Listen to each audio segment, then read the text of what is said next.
حميد.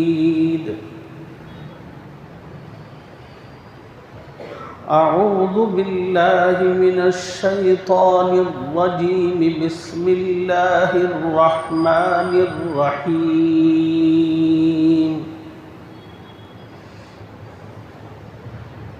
قال أتستبدلون الذي هو أدنى بالذي هو خير. صدق اللہ العظیم.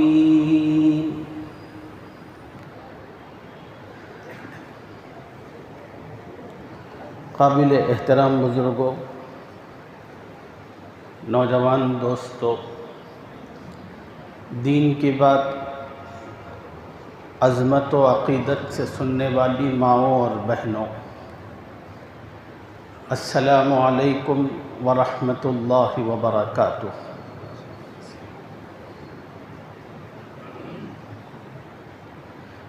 قرآن مجید میں اللہ تعالیٰ نے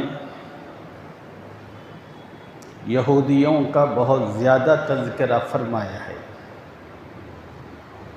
اللہ نے قرآن کے مختلف حصوں میں یہودیوں کے عروج و زوال کی داستانیں بیان فرمائی. اللہ تعالیٰ نے مختلف مقامات پر یہودیوں کے رویوں کا، ان کے مزاج کا، ان کے عادات و اطوار کا تذکرہ فرمایا ہے. یہ سارا کا سارا ذکر اللہ تعالیٰ نے نبی پاک صلی اللہ علیہ وسلم کی امت کو ہدایت دینے، رہبری اور رہنمائی عطا کرنے کے لیے کیا ہے. مگر افسوس کی بات یہ ہے کہ جب ہم قرآن پاک پڑھتے ہیں یا سنتے ہیں، یہ سمجھ کر سنتے ہیں کہ اللہ نے قرآن میں یہودیوں کا ذکر کیا ہے، فلاں کا ذکر کیا ہے، فلاں کا ذکر کیا ہے. بے شک اللہ نے قرآن میں فلاں فلاں کا اور یہودیوں کا ذکر کیا ہے. یہ یہودیوں کا تذکرہ اس مقصد سے کیا جا رہا ہے تاکہ ان کے تذکرے سے آپ نصیحت حاصل کریں. اس داستان کو اس لیے بیان کیا گیا تاکہ آپ اس سے رہنمائی لیں. اللہ تعالیٰ نے ان یہودیوں کی ہدایت و اصلاح کے لیے بے شمار انبیاء کرام علیہم السلام کو مبعوث فرمایا تھا. ان میں جلیل القدر نبی سیدنا موسیٰ علیہ السلام بھی ہے. قرآن پاک کھولیے اور سورہ بقرہ پڑھتے چلے جائیے. جگہ جگہ آپ کو یہ ملے گا یا بنی اسرائیل، یا بنی اسرائیل. بنی اسرائیل یہ اللہ کے نبی حضرت یعقوب علیہ السلام کا لقب تھا. نام تو ان کا یعقوب تھا اور لقب تھا بنی اسرائیل. اسرائیل لقب تھا. اسراء کے معنی بندے کے ہوتے ہیں، ایل کے معنی اللہ کے. اسرائیل کا مطلب ہے کہ اللہ کا بندہ. یا بنی اسرائیل، اے میرے اللہ کے بندوں سے تعلق رکھنے والے بیٹوں. اللہ تعالیٰ نے اس مبارک نام سے ان کو مخاطب فرمایا. خدا نے بڑی زبردست قسم کی نعمتیں اس قوم کو عطا فرمائی تھی. سیدنا موسیٰ علیہ السلام نے ایک مقام پر اس کا ذکر کرتے ہوئے اپنی قوم سے کہا، وَإِذْ قَالَ مُوسَىٰ لِقَوْمِهِ يَا قَوْمِ اذْكُرُوا نِعْمَةَ اللَّهِ عَلَيْكُمْ. جب کہا حضرت موسیٰ علیہ السلام نے اپنی قوم سے مخاطب ہو کر، اے میری قوم، ان نعمتوں کو یاد کرو جو اللہ نے تم پر کی ہے. کیا نعمتیں؟ اذ جعل فیکم انبیاء وجعلکم ملوکا. اللہ نے تمہیں نبوت بھی عطا فرمائی اور بادشاہت بھی عطا فرمائی. دنیا کی سب سے بڑی نعمتیں ہیں، حکومت و سلطنت کا ہونا، روحانی سب سے بڑی نعمت نبوت کا ہونا۔ اے میری قوم، اللہ نے تمہیں روحانی اعتبار سے بھی اور ظاہری اعتبار سے بھی ہر قسم کی نعمتوں سے نوازا۔ وَآتَاكُم مَّا لَمْ يُؤْتِ أَحَدًا مِّنَ الْعَالَمِينَ، اور وہ کچھ اللہ تعالیٰ نے تمہیں دیا، دنیا میں تم سے پہلے اللہ نے اس طرح کی چیزیں کسی کو نہیں دی۔ ان ساری نعمتوں کا تذکرہ کرنے کے بعد موسیٰ علیہ السلام نے اپنی قوم سے کہا، یا قوم ادخلوا الارض المقدسۃ التی کتب اللہ لکم، اے میری قوم، یہ شہر ہے، مقدس ترین سرزمین ہے، اللہ کا حکم یہ ہے کہ تم اس مقدس ترین سرزمین میں داخل ہو جاؤ۔ یہاں رک کر میں آپ کی خدمت میں عرض کروں، تمام کے تمام بنی اسرائیل مصر کے اندر فرعون کی غلامی میں زندگی بسر کر رہے تھے۔ فرعون اور اس کے حواریوں نے بنی اسرائیلیوں کے لیے زمین تنگ سے تنگ فرما دی تھی، مصیبتوں کے پہاڑ ان پر توڑ دیے جا رہے تھے، ذلتوں کی انتہاؤں پر ان کو پہنچا دیا گیا تھا۔ اللہ کو رحم آیا، اللہ نے موسیٰ علیہ السلام کو بھیج کر پوری بنی اسرائیل جو صدیوں سے ظلم و ستم کی چکی میں پستی چلی آ رہی تھی، اللہ تعالیٰ نے ان کو موسیٰ علیہ السلام کی رہبری میں نجات دی، اور فرعون اور اس کے تمام حواریوں کو اللہ تعالیٰ نے سمندر برد کر دیا، ان کو غرق کر کے خدا نے سب کو ہلاک کیا۔ اور مصر کی سلطنت اور وہاں کی بادشاہت اللہ تعالیٰ نے بنی اسرائیل کو عطا فرمائی۔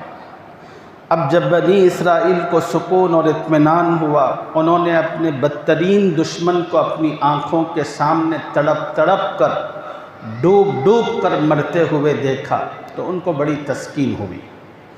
یہ جتنے بنی اسرائیلی تھے، ان کا جو اصل گاؤں تھا وہ ملک شام تھا۔ یہ لوگ سیدنا یوسف علیہ السلام کے زمانے میں مصر کے اندر آ کر آباد ہونے لگے تھے، اور اس وقت سے ان کی آبادی کا اور اپنی بستی کو چھوڑ کر دوسری بستی میں آنے کا سلسلہ چل رہا تھا۔ اب جب بنی اسرائیلیوں نے اپنی اصل بستی چھوڑ دی تو پھر اس کے بعد دشمنوں نے دیکھا کہ بستی میں تو کوئی خاص قوت اور طاقت موجود ہے ہی نہیں، تو دشمنوں نے اس بستی پر قبضہ کر لیا، اور وہ جو دشمن تھے وہ سب کے سب مشرک تھے۔ اب اللہ نے بنی اسرائیلیوں کو حکم دیا کہ اے بنی اسرائیلیوں، تمہاری جو اپنی اصل بستی ہے اس پر ایک کافر حکمران مسلط ہے، جاؤ اپنی بستی کی طرف۔ اور اللہ نے نبی کی زبانی ان بنی اسرائیلیوں کو بتا دیا تھا، مقابلہ ہوگا تو بھی اللہ تعالیٰ کامیابی فتح تمہیں ہی عطا کریں گے۔ اللہ نے ان کو جانے کا حکم دیا، لیکن اللہ کی نعمتوں کو اور اللہ کے انعامات کو پا کر اس قوم کی بدبختی انتہاؤں کو پہنچی ہوئی تھی۔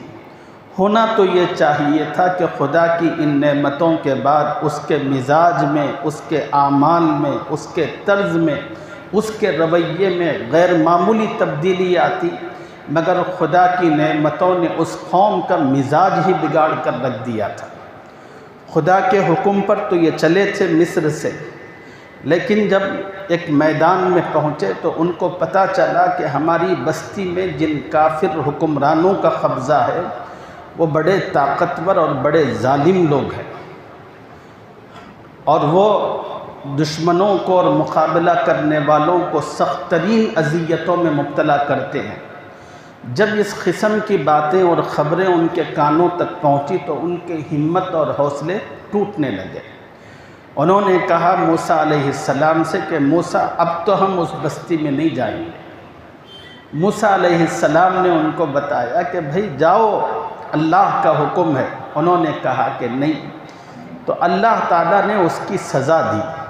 سزا یہ دی کہ وہ جس میدان کے اندر تھے اللہ نے راستے کو ان کے لیے گم کر دیا۔ 40 سال تک ایک گول دائرہ تھا اس میدان کا، اسی میں یہ بنی اسرائیلی بھٹکتے رہے۔ صبح سے لے کر شام ہوتی چلتے رہتے، لیکن جب صبح ہوتی تو پھر وہیں اپنے آپ کو موجود پاتے۔ ان کو باہر نکلنے کا، کسی اور شہر میں جانے اور داخل ہونے کا کوئی راستہ سجھائی نہیں دیتا۔ پھر بعد میں اس قوم کو اپنی غلطی کا احساس ہوا۔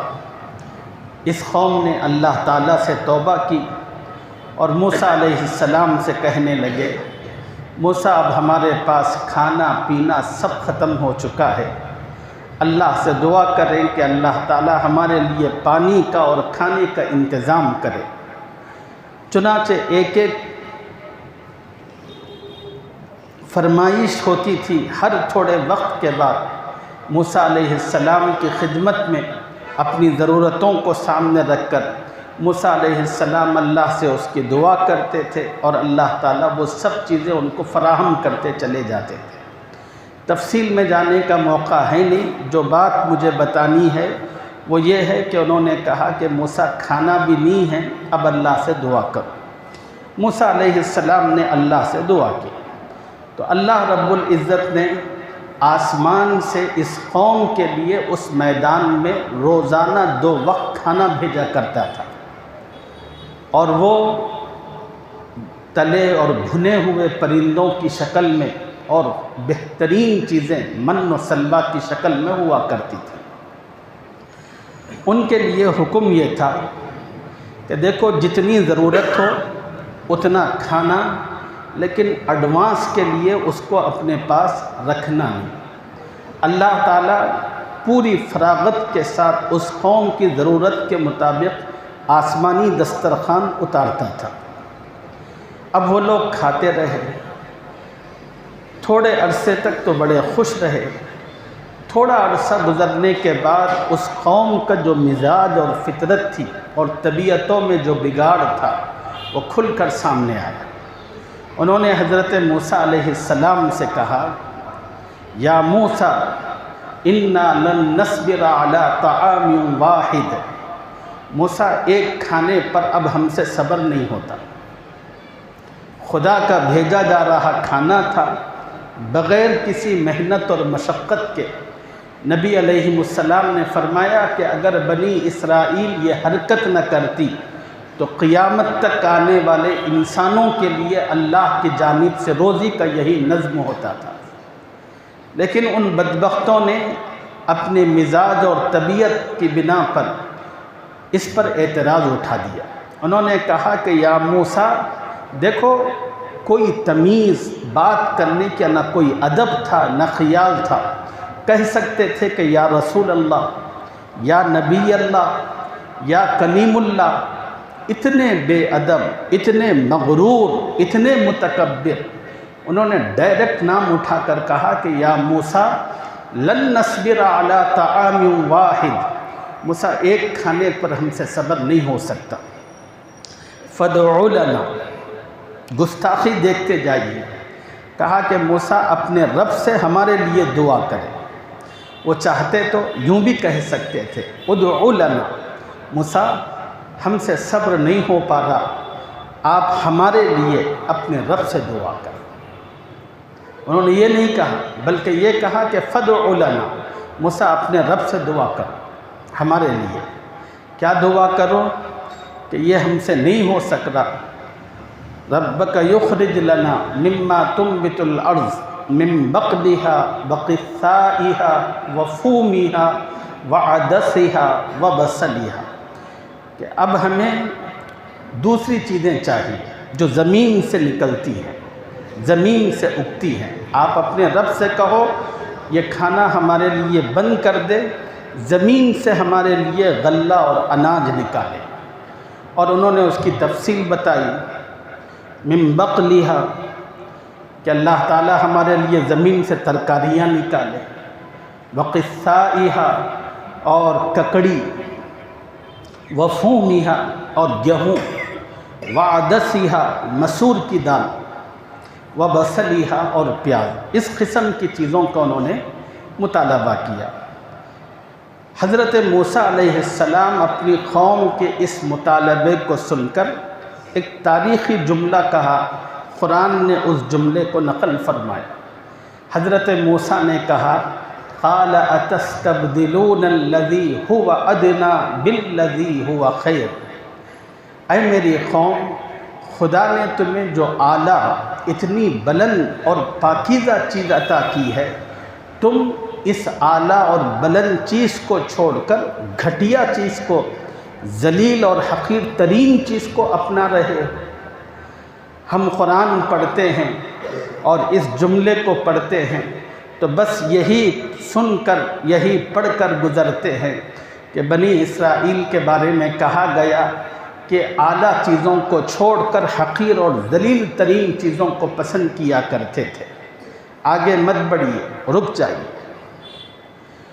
اور اب تک تو یہودیوں کا تذکرہ ہو رہا تھا، اب اپنا جائزہ لیجیے۔ دیکھیے، یہودیوں کی جو عادت تھی، یہودیوں کی جو خصلت قرآن بیان کرتا ہے، یہ اعلیٰ چیزوں کو چھوڑ کر رذیل، خبیث اور ذلیل ترین چیزوں کو پسند کرتے تھے۔ کیا ہم مسلمانوں میں بھی کہیں یہودیوں کی وہ عادت تو موجود نہیں ہے؟ کیا وہ عادتیں، وہ خصلتیں ہم مسلمانوں کی زندگی کا حصہ تو نہیں بن چکی؟ کیا ہم بھی ان یہودیوں کی طرح اعلیٰ، ارفع، افضل ترین چیزوں کو چھوڑ کر ذلیل اور حقیر ترین چیزوں کا انتخاب تو نہیں کر رہے؟ اس بات کا جائزہ لیں۔ اور جب ہم جائزہ لے کر اپنی زندگی کو دیکھتے ہیں تو بے شمار اس قسم کی مثالیں ہمیں اپنی زندگی میں نظر آتی ہیں۔ سماج اور معاشرے کا کون سا ایسا گھر ہے جس گھر کے اندر روزانہ اخبار نہ آتا ہو؟ ہر گھر کے اندر اخبار آتا ہے۔ مہینے کے کچھ مخصوص رسائل ہوتے ہیں جو ناولوں پر، اشعار پر مشتمل ہوتے ہیں۔ گھروں کو نئے انداز اور طریقوں پر ڈیکوریٹ کرنے کے رسائل ہوتے ہیں۔ یہ تمام کی تمام چیزیں بڑے اہتمام سے گھروں کے اندر منگوائے جاتے ہیں۔ روزانہ جب یہ رسائل مہینوں کی بنیاد پر آتے ہیں، عورتیں بڑے ذوق و شوق کے ساتھ ان کو پڑھتی ہیں، ایک ایک صفحہ کھنگالتی ہیں، اور اس میں بیوٹیشن کے نسخے اور طریقے ہوتے ہیں، ان کو پڑھتی ہیں، پھر اس کو اپنے آپ پر اپلائی بھی کرتی ہیں۔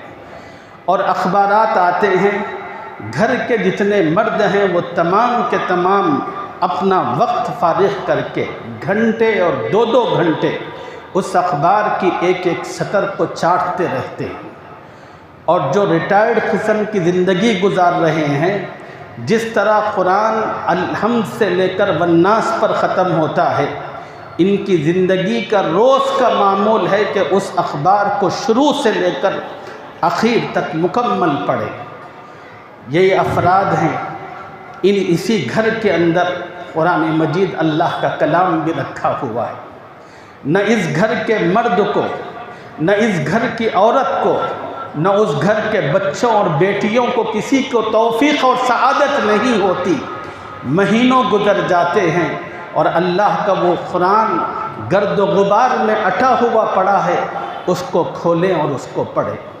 حالانکہ یہ وہ قرآن ہے جس کے بارے میں رسول اللہ صلی اللہ علیہ وسلم نے ارشاد فرمایا، مومن جب اس کو تلاوت کرتا ہے تو اللہ تعالیٰ ایک حرف پر ایک نیکی عطا فرماتے ہیں۔ رسول اللہ صلی اللہ علیہ وسلم نے ارشاد فرمایا، ایک نیکی کا اللہ کے یہاں کم سے کم بدلہ 10 گنا دیا جاتا ہے۔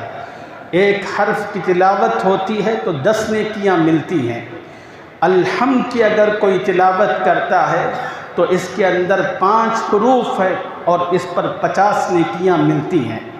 قرآن مجید اللہ کا وہ کلام ہے، جب کسی گھر کے اندر اس کو پڑھا جاتا ہے تو سکینت نازل ہوتی ہے۔ شیاطین اور جنات اور خبیث ترین چیزیں گھروں سے باہر نکلتی چلی جاتی ہیں، نحوستوں کے ڈیرے اکھڑنے لگتے ہیں، خیر و برکات اور اللہ کی رحمتوں کا نزول ہونے لگتا ہے۔ گھر میں جو افراد موجود ہوتے ہیں ان کے قلوب میں اجتماعیت اور وحدت پیدا ہوتی ہے، اور اللہ کے فرشتے اس گھر کے اندر آتے ہیں، تلاوت کرنے والوں کے لبوں کو بوسے دیتے ہیں، اور اللہ کی بے شمار خیر و برکات اس گھر کا حصہ ہوتی ہے۔ لیکن اللہ کا ایسا اعلیٰ ترین کلام موجود ہے، بنی اسرائیل کی وہی روش امت محمدیہ میں بھی آ چکی ہے۔ ایک طرف بنی اسرائیل کے لوگ اعلیٰ چیزوں کو چھوڑ کر گھٹیا چیزوں کے پیچھے پڑا کرتے تھے، اور یہ امت محمدیہ بھی اعلیٰ چیز جو قرآن مجید تھی گھر کے اندر رکھی ہوئی، اور جس کی تلاوت پر سب کچھ مل سکتا تھا، اس کو چھوڑ دیا۔ گھٹیا جو چیزیں ہیں، اخباروں کا پلندہ، اخبار جھوٹ کا پلندہ ہوا کرتا ہے۔ ایک مرتبہ ایک بزرگ اخبار پڑھ رہے تھے، دوسرے بزرگ نے ان سے پوچھا کہ بھئی کیا کر رہے ہیں؟ تو اس بزرگ نے بڑا خوبصورت جواب دیا۔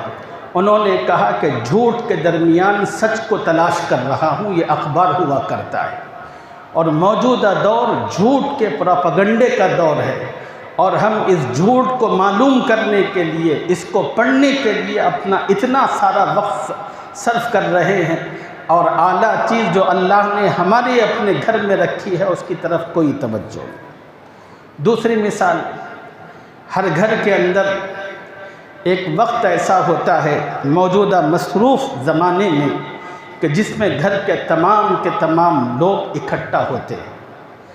کہیں کسی گھر میں وہ صبح کا وقت ہوتا ہے، کسی گھر میں وہ شام کا وقت ہوتا ہے، کہ جس میں گھر کا ذمہ دار مرد بھی موجود ہوتا ہے، بیوی بھی ہوتی ہے، بچے بھی ہوتے ہیں، بیٹیاں بھی، کمانے والے سب کے سب اکٹھے ہوتے ہیں، اور ایک وقت میں پوری فیملی بیٹھی ہوئی ہوتی ہے۔ اور جب ہم لوگ بیٹھتے ہیں تو فوراً غیبتیں، چغلیاں، اس قسم کی چیزوں شروع ہو جاتی ہیں، اور اسی سے گفتگو شروع ہوتی ہے، اور اسی پر ہماری گفتگو ختم ہوتی ہے۔ یہ ذلیل اور گھٹیا چیز ہے۔ یہ اس اجتماع کو ہم لوگ ایک اعلیٰ چیز کے لیے بھی منتخب کر سکتے تھے۔ اس بیٹھک کو ہم اللہ کے ذکر میں تبدیل کر سکتے تھے، دین کی باتوں کو سننے اور سنانے کے اندر 5-10 منٹ لگا سکتے تھے، لیکن ہم نے اللہ کی بات کو، اللہ کے دین کے احکام کو بتانے کے بجائے اعلیٰ چیز کو چھوڑ کر گھٹیا چیز، غیبت، چغلی اور بہتان ترازی اس کے اندر لگا دیا۔ یہ وہ ہماری وہی خصلت، وہی عادت ہے جو بنی اسرائیلیوں کے اندر موجود تھی، اور جس کو حضرت موسیٰ نے قرآن میں کہا قَالَ أَتَسْتَبْدِلُونَ الَّذِي هُوَ أَدْنَىٰ بِالَّذِي هُوَ خَيْرٌ۔ پھر آئیے تیسری مثال، شام ہوتی ہے ہمارے گھروں کے اندر تو فوراً ٹی وی کی اسکرینیں جل اٹھتی ہیں۔ ایک ہی گھر کے اندر مرد بھی موجود ہے، عورتیں بھی موجود ہے، بچیاں بھی موجود ہے، سب کے سب بیٹھ کر گھورتے چلے جاتے ہیں، دیکھتے چلے جاتے ہیں۔ مرد نامحرم عورتوں کو دیکھ رہے ہیں، اور عورتیں نامحرم مردوں کو دیکھ رہے ہیں۔ ان ڈراموں میں، ان سیریلز کے اندر، ان فلموں کے اندر فحاشی اور بے حیائی کے مناظر ہوتے ہیں۔ ان مناظر کو جس میں بوس و کنار، لپٹنا اور چمٹنا ہوتا ہے، اور بچے بھی بیٹھے ہیں، ماں باپ بھی بیٹھے ہیں، اور سب کے سب اس منظر کو دیکھ رہے ہیں۔ آپ ذرا سا تصور کیجئے کہ ان بچوں کے ذہن پر اس کی کیا کیفیت اور کیا اثرات مرتب ہوں گے۔ اور دوسری طرف مغرب کی اذان ہوتی ہے، مؤذن چیخ چیخ کر کہتا ہے حی علی الصلاۃ، حی علی الفلاح۔ عشاء کی نماز ہوتی ہے، مؤذن پکارتا رہتا ہے لوگوں دنیا کے جھمیلوں سے نکلو، جس خالق و مالک نے تمہیں بنایا ہے اس کی عبادت و بندگی کا وقت ہو چکا ہے، اپنے آپ کو فارغ کرو، 2-4 ہلکی پھلکی نمازیں رکعتیں پڑھ لو۔ اس کی صدائیں دی جاتی ہیں، مگر افسوس کہ کسی کے کانوں پر جوں تک نہیں رینگتی۔ جب ہم ان ڈرامے اور سیریلوں کو دیکھنا شروع کرتے ہیں، دروازے بھی بند، گھر بھی بند، تاکہ گھر کے اندر نیکی اور خیر کی کوئی آواز تک داخل نہ ہونے پائے۔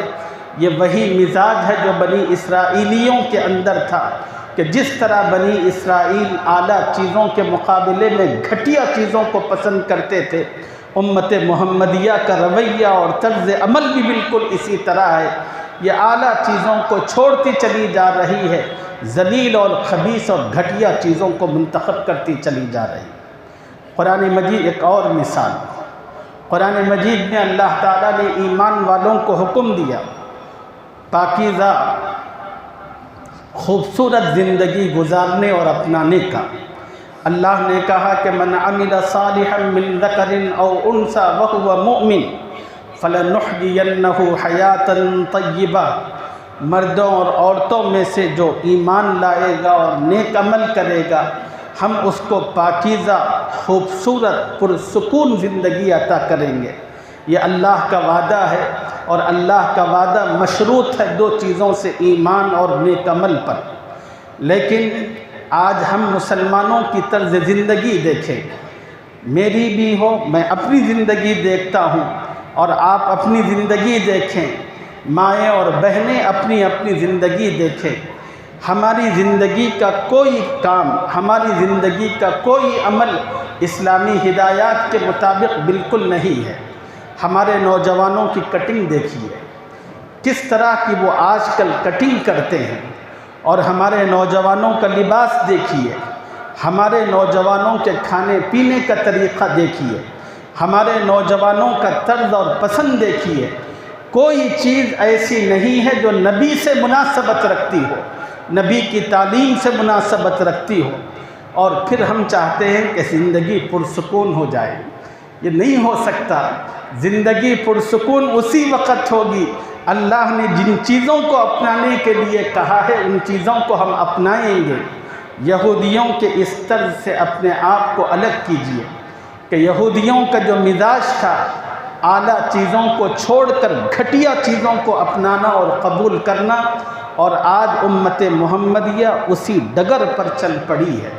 اور مزید کیا مثالیں ہماری زندگی میں موجود ہیں، مضمون جاری ہے۔ انشاءاللہ اگلی جمعہ میں اس سے متعلق مزید باتیں آپ حضرات کی خدمت میں عرض کی جائیں گی۔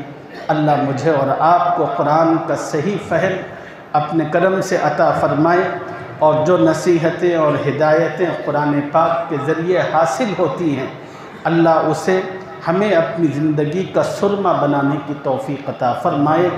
آمین یا رب العالمین، وآخر دعوانا ان الحمد للہ رب العالمین۔